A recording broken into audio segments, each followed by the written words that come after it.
Bonjour à tous. Est-ce que tout le monde est capable de créer une entreprise? Est-ce que tout Congolais est-il appelé de créer une entreprise? Non, ce n'est pas facile. Alors, il y a quelque chose que le ministre des Finances est en train de construire qui pourrait aider plusieurs Congolais à devenir des millionnaires. Dans les jours qui viennent, plusieurs Congolais pourraient devenir des millionnaires grâce à ce qu'on appelle la bourse de Kinshasa. C'est quoi la bourse de Kinshasa? C'est une politique que le ministre des Finances a voulu créer. Ça s'est fait dans tous les pays du monde, où chaque citoyen peut être capable de devenir partenaire ou bien actionnaire dans une entreprise. Par exemple, vous êtes là, une entreprise propose des offres. Nous avons besoin d'autant d'argent. Et alors, on propose des parts. Vous pouvez avoir 10 000 $. 10 000 $, vous ne savez pas investir. 10 000 $, vous ne savez pas comment faire. Cet argent peut se perdre comme ça. Oh non, je vais acheter une parcelle. Oh non, je vais acheter ceci. Non, mais une entreprise peut venir, propose et dire, bon, nous avons besoin d'1 million de $. De 1 million de $, tous ces gens qui vont mettre leur argent, ils cotisent leur argent et tout ça, chacun met, ils sont devenus des actionnaires dans cette entreprise. Et vous pouvez aussi devenir actionnaire. Et quand vous devenez actionnaire, chaque entrée, chaque intérêt que cette entreprise va faire, vous aussi, vous aurez vos parts. Imaginez par exemple que vous êtes actionnaire à Vodacom. Vous êtes actionnaire à Vodacom. Tout l'argent que Vodacom fait entrer, tous les intérêts que Vodacom fait chaque jour, vous aussi, vous êtes partenaire. C'est-à-dire, chaque mois, vous allez commencer à avoir dans votre compte de l'argent commencer à entrer. Parce que votre argent continue à travailler. C'est ce qu'on appelle la bourse de Kinshasa. Cette bourse pourrait aider plusieurs Congolais à devenir des millionnaires. Ça dépend des parts qu'ils vont investir. Aujourd'hui, plusieurs Congolais, quand ils ont un peu d'argent, ils veulent investir, envoyer nos enfants en Europe, envoyer nos enfants ceci. Si Doudou Fwamba réussit ce projet, ça sera un projet qui va faciliter à plusieurs Congolais de réussir leur vie sans avoir le souci de se déplacer. Non, je vais à Dubaï. Non. C'est pourquoi vous allez voir certains Blancs ou bien certains Occidentaux, quand ils viennent ici au Congo, il est en vacances, il ne travaille pas, et tout. Vous allez dire qu'il ne travaille pas. Non. Son argent continue à travailler. Il a investi son argent dans une bourse. Chaque mois, il reçoit peut-être par mois, on vient, on t'informe que non, ce mois ici, l'entreprise a fait 1 million de $. Dans ces 1 million de $, il y a pour toi, ta part est de 2 000 $. Imaginez un peu, vous êtes assis, votre argent continue à produire des intérêts, ta part est de 2 000 $. Même si on te dit que ta part est de 1 000 $, tu n'as rien fait, l'entreprise a tout fait, c'est ton argent qui a travaillé. Vous voyez? C'est ça qu'on appelle la bourse. Et si aujourd'hui, Doudou Fwamba réussit à créer cette bourse, ça sera un grand succès pour plusieurs Kinois, un ouf de soulagement. Les gens pourront quand même profiter pour laisser des héritages à leurs enfants. Imaginez, vous pouvez être là, vous avez une bourse, on va vous appeler, là vous signez, vous faites entrer les noms de vos enfants et tous ceux qui peuvent vous remplacer au cas où vous n'êtes pas là. Et ce qui fait que ça sera facile. La femme aura accès à tout. Vous comprenez? La femme aura accès à tout. Ou bien les enfants pourront avoir accès à tout. Il n'y aura plus beaucoup de problèmes de dire que non, mon héritage, ma maison et tout ça. Non, tout va se passer par des bourses. Et là, le ministre est en train de créer des conditions juridiques pour faciliter, parce que tout sera clair.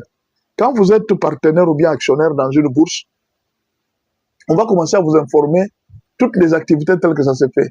Ce mois ici, l'entreprise a vendu autant. Et dans la vente de l'entreprise, il y a eu autant d'intérêts. Votre part est d'autant. Si c'est 50 $, on vous fait introduire 50 $.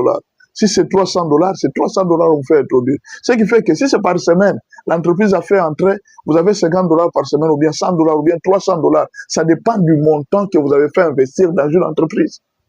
Et ça sera, on va apprendre que à Kinshasa, il y aura quand même des millionnaires.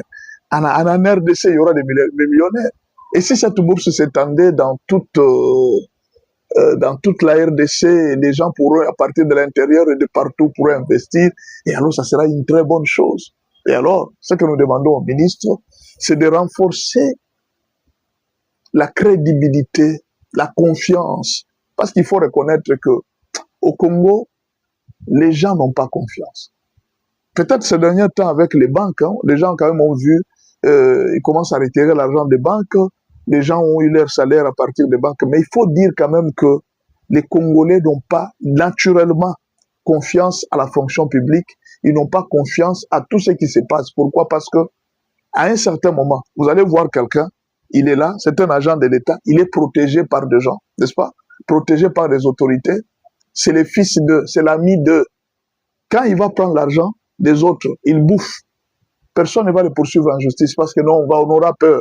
Ah non, c'est l'ami d'eux, c'est l'enfant d'eux. Vous voyez, si on ne renforce pas la justice, cette histoire de bourse ne va pas tenir. Tout le monde aura peur. Qui va accepter d'aller investir son argent là-bas? Donc, il faudra d'abord la première chose, qu'on puisse laver la justice. Hein, que la justice soit une justice forte et sérieuse, de sorte que les gens peuvent avoir peur de voler l'argent, de manger l'argent d'autrui. Deuxièmement, il faudra laver l'équipe même de la fonction publique. Il y a un groupe de gens dans la fonction publique qui ne vivent que, qui ont le sang de l'escroquerie, de la tricherie. Vous pouvez vous imaginer que entre 2018 et 2022 ou 2023, la RDC a perdu 19 milliards de dollars. Est-ce que vous pouvez compter très bien? 19 milliards de dollars en termes de salaire. Les salaires qu'on a payés aux gens, aux fonctionnaires, mais ces fonctionnaires-là n'existent pas. C'était des fonctionnaires fictifs. Et vous trouvez des gens, le matin, midi, soir, ils vont au travail. On leur dit que non, votre matricule n'est pas encore venu. Votre matricule n'est pas sorti. Vous n'êtes pas encore, comment on appelle, canonisé ou pour faire quoi? Hein? Il y a un terme que même les fonctionnaires utilisent là. Non, vous n'êtes pas encore matriculé. Il y a un terme qu'ils utilisent, mécanisé. Vous n'êtes pas encore mécanisé, vous devez recevoir des primes. Et beaucoup d'enfants sont en train de souffrir. L'État sort l'argent chaque mois. Chaque mois, l'État sort l'argent. L'État sort l'argent. En 2018, il y a eu un engagement de plusieurs fonctionnaires.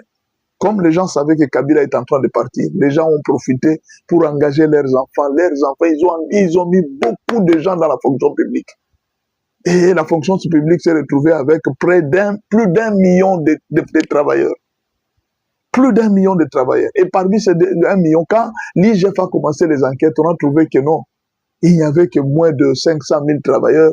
Mais tous ces 600 000, l'État sortait l'argent pendant plus de 5 ans. L'État ne faisait que sortir l'argent. Et tout ça, c'était des fonctionnaires fictifs. Et 19 milliards. Pas que l'État manque l'argent, non, l'État ne manque pas l'argent. Donc, ce qui fait que quand les enseignants ne sont pas payés, quand les nouvelles recrues ne sont pas payées, quand tous ces travailleurs-là, oh non, je ne suis pas mécanisé, je ne suis pas... Ce n'est pas que l'État manque l'argent, l'État a l'argent. Mais il y a des gens qui percevaient les salaires de 4 personnes, 5 personnes, les autres même 50 personnes. Lui-même, il perçoit le salaire de 50 personnes. Il y a des fonctionnaires qui avaient double numéro matricule, il reçoit 5 salaires.